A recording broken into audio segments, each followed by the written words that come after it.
Bonjour à tous, c'est Palenka, bienvenue dans l'avant-match d'AJ à Grenoble. On commence avec la grosse news de la semaine. L'attaquant de Brest, Gaëtan Charbonnier, arrive à la GIA où il va signer un contrat de 2 ans avec une année en option. C'est le grand attaquant qui attendait le JMF, il sort d'une saison à 6 buts en Ligue 1. Mais la principale raison de son arrivée, c'est bien entendu la saison 2018-2019, lors de laquelle Brest était monté en Ligue 1. Il avait notamment fini meilleur buteur du championnat avec 27 réalisations. Dans Lyon, il retrouvera d'anciens coéquipiers comme Coef, Bernard Autrette ou encore Donovan Léon, ce qui devrait faciliter son acclimatation en espérant qu'il fasse de grandes choses avec la GIA. Cependant, peu probable de le voir débuter dès ce lundi, étant donné qu'il souffre d'une contusion à la cheville. Cette semaine aura vu le retour à l'entraînement de Carlen Arcus et Rémi Dugimon, ce qui est une excellente nouvelle pour les prochains matchs. Enfin, la GIA va recevoir Grenoble, les Auxerrois sortent d'une victoire compliquée 2-1 face à Amiens, il faudra surtout s'inspirer de la bonne seconde mi-temps avec, on l'espère, un vrai numéro 9. En face, Grenoble sort d'une défaite 4-0 face au Paris FC, l'effectif n'est plus tout à fait le même depuis la saison passée, plusieurs joueurs sont partis, un nouvel entraîneur est arrivé, c'est parti pour la traditionnelle interview d'avant-match. Premièrement, vas-y, présente-toi un petit peu ce que tu fais, etc. Alors moi je suis journaliste depuis maintenant un petit paquet d'années, depuis une petite quinzaine d'années. Un peu plus maintenant spécialisé dans le sport depuis quelques années, spécialisé dans le sport local, du coup sur tout ce qui est Grenoble d'une part, mais un peu plus largement aussi la région, on va dire Rhône-Alpes pour faire simple, l'ancienne région Rhône-Alpes en tout cas. Je bosse aussi pour Foot Amateur, voilà, qui est un média national lui qui parle de tout ce qui est foot amateur comme son nom l'indique. Je fais une petite promo pour Foot Amateur, on va lancer le premier magazine dédié au foot amateur en septembre d'ailleurs, donc n'hésitez pas à aller faire un tour sur le site pour voir ce qu'on propose. Grenoble sort d'une défaite 4-0 face au Paris FC, il y a un nouvel entraîneur, plusieurs joueurs clés sont partis. Comment se passe ce début de saison ? Mal, on va résumer avec ce mot mal, effectivement, tu l'as dit. Le premier match, alors il y a le résultat qui effectivement est déjà très lourd. Sachant que le gardien Brice Maubleu a plutôt fait, vous l'aimez bien Auxerre je crois en plus Brice Maubleu, il aime bien vos pénaltys, il a plutôt fait un bon match, donc quand tu prends 4-0 et que ton gardien fait plutôt un bon match, c'est pas très rassurant.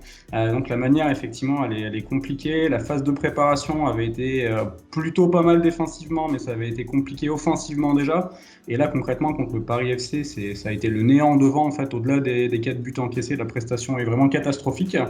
Alors quelque part peut-être que ça fait du bien de prendre une claque maintenant et qu'une défaite 1-0 ou un match nul ou une défaite 2-1 aurait pu masquer en fait les problèmes de ce début de saison. Là au moins ils ont pris une grosse claque, je pense que tout le monde a compris que c'était compliqué et peut-être que ça va entraîner un peu une petite remise en question, sachant qu'ils ont quand même quelques circonstances atténuantes. Il y a eu beaucoup tu as parlé des départs effectivement qui n'ont pas forcément encore été remplacés. Je pense qu'il y aura une recrue d'ici, est-ce que tu publies la vidéo, Joris Correa devrait signer, le joueur de Chambly. Je pense qu'il y a d'autres recrues qui vont aussi arriver derrière, mais Moussa Djité est parti, Jesse Bonnet qui signera peut-être à Auxerre dans le futur, on verra, est parti. Il y a pas mal de blessés, il y avait un suspendu, il y avait des joueurs qui ont été papas aussi, du coup qui n'étaient pas là au match ou qui ne s'étaient pas préparés. Enfin voilà, ça fait vraiment beaucoup de choses cumulées qui peuvent aussi expliquer les difficultés du premier match. Présente-nous un petit peu cet effectif. Bon, alors s'il y a des joueurs qui vont potentiellement arriver, comme Joris Correa par exemple, tu peux les inclure, avec les joueurs à suivre, vos valeurs sûres, et puis vos faiblesses. Je vais faire ça de manière assez logique. On va commencer d'abord par le gardien, voir les gardiens, parce qu'on a de très bons gardiens à Grenoble, c'est un vrai point fort ça. Brice Maubleu, comme je le disais, vous le connaissez bien Auxerre, parce que l'année dernière, il vous a sorti 2 pénaltys, un à l'aller et un en retour. Donc on verra s'il y a un petit avantage psychologique lundi, pas samedi, si la situation se représente. Globalement, la défense, c'est un gros point fort. Ça a toujours été le gros point fort en fait, et elle n'a pas bougé cet été. C'est-à-dire que les 4-2 derrière, c'est-à-dire Jérôme Montbrice, Adrien Monfray, Loïc Nestor et Jordi Gaspard, ont joué le premier match. Ça ne les a pas empêché de prendre 4 buts contre le Paris FC. Mais a priori, c'est un gros point fort. Le petit bémol, c'est que Jordi Gaspard est sorti à la mi-temps et qu'il est incertain du coup pour lundi. Je pense que ça risque d'être un peu compliqué pour lui. Le deuxième gros bémol, c'est que Bart Stralman, qui était titulaire comme Adrien Monfray, était papa dans la semaine, s'est fait une luxation de l'épaule, va être opéré et va être absent pendant plusieurs mois a priori. Au moins 6 à 8 semaines et peut-être un peu plus si j'ai bien suivi ce qu'on m'a expliqué. Et sachant qu'il n'y a pas forcément beaucoup de profondeur non plus sur ce poste-là. Donc à voir comment sur la durée ça peut se goupiller.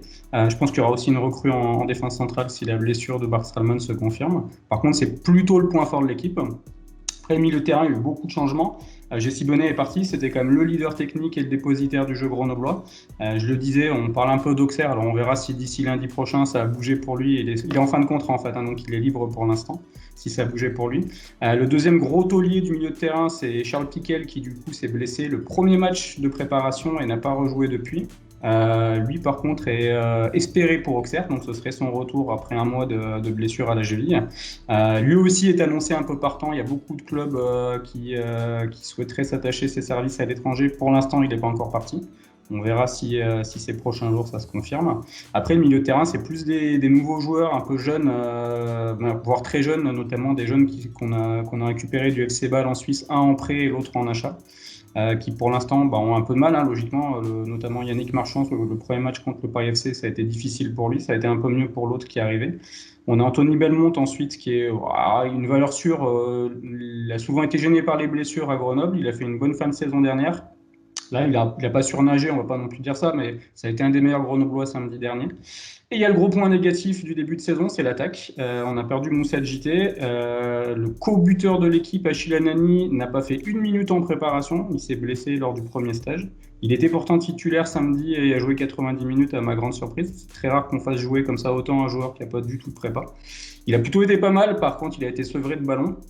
On a Yuri Kravé qui était suspendu contre Paris et qui lui a priori devrait revenir, qui est le meilleur joueur intrinsèquement de Grenoble. Ça c'est une vraie force. Et à gauche, potentiellement Joris Correa qui, selon mes infos, devrait signer incessamment sous peu. Donc je pense qu'on est pressé à Grenoble d'avoir Joris Correa et globalement d'avoir des joueurs offensifs en plus. Parce qu'il y a beaucoup de blessés sur le plan offensif en ce moment. Donc je pense que Joris Correa, lui, s'il est annoncé rapidement, devrait être de la partie à Auxerre. Voilà en gros pour les points, pour la totalité de l'effectif. Sachant, comme je te le disais, qu'il y aura beaucoup de blessés dans tous les cas et d'absents lundi prochain côté Grenoble. Vous avez un nouvel entraîneur. Quel type d'entraîneur est Maurizio Iacobacci ? Défensif, encore une fois, pour le définir en un mot, c'est quelqu'un de très pragmatique visiblement. Pour rien te cacher, pour l'instant, c'est un peu difficile d'en savoir beaucoup parce qu'il refuse les entretiens individuels avec la presse. Pour une bonne raison, c'est qu'il arrive, il connaît pas trop le championnat, voilà, il veut prendre un peu de temps, donc c'est difficile. Moi, j'aime bien connaître un peu les personnes humainement, en fait, pour savoir quel type d'entraîneur ils sont. Donc pour l'instant, c'est un peu difficile. Après, les échos que j'ai pu avoir des joueurs, des suiveurs aussi, un peu en interne, du coup, c'est que c'est quelqu'un qui insiste énormément sur la défense, qui était plutôt le point fort de Grenoble, et absolument pas sur l'attaque. Et c'est un peu ce que je te disais tout à l'heure, c'est le néant offensivement à Grenoble dans ce début de saison. Alors, est-ce qu'il y a un lien directement on verra ce que ça propose à Auxerre. Très sincèrement, si on continue sur la même lancée, je pense pas qu'il fasse très long feu à Grenoble. Pareil pour lui, j'espère que les résultats vont être meilleurs, mais si on se prend claque encore 2 ou 3 journées, ça risque d'être difficile pour lui. Maintenant, voilà, il faut être un peu patient. Il y a beaucoup d'absents, comme je te le disais. C'est un nouveau cycle, clairement, à Grenoble. Il y a un nouvel entraîneur qui arrive avec ses méthodes. Les entraînements sont beaucoup plus intenses aussi que ce qui était fait sous Philippe Inchberger. Donc, il faut peut-être un peu le temps d'assimiler tout ça aussi pour les joueurs, de s'adapter, que le coach s'adapte aussi aux qualités de ses joueurs. Soyons un peu patients, mais là, clairement, en ce début de saison, Grenoble ne semble pas du tout prêt par rapport à d'autres équipes. Et du coup, au niveau des objectifs,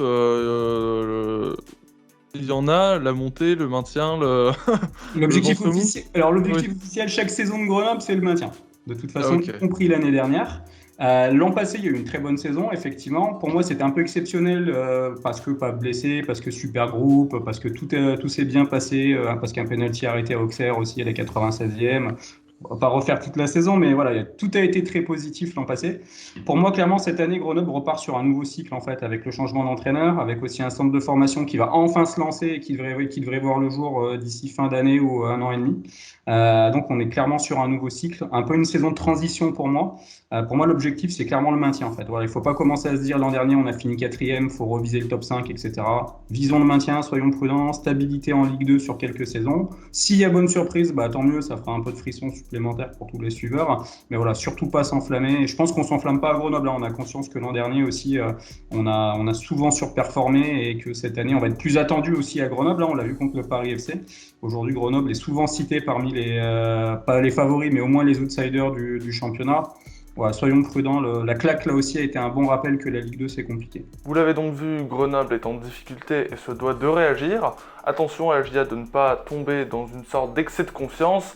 On sait très bien que face à des équipes un petit peu en difficulté, on peut avoir du mal. Et je rappelle qu'un match n'est jamais gagné à l'avance. On va terminer cet avant-match par le jeu concours Leclerc. 2 places sont à gagner en tribune bilatérale pour le match Agia AC Ajaccio. Pour participer, c'est pas compliqué, vous vous abonnez à Panenka et vous donnez dans les commentaires le score exact du match Agia Grenoble. Le gagnant sera bien entendu annoncé ce lundi lors du débrief. Encore une fois, merci à Leclerc de faire gagner ses places. Sur ce, c'était donc Panenka. Abonnez-vous, likez, partagez. Rendez-vous lundi pour le débrief du match. Tchuss. Abonnez-vous à Panenka.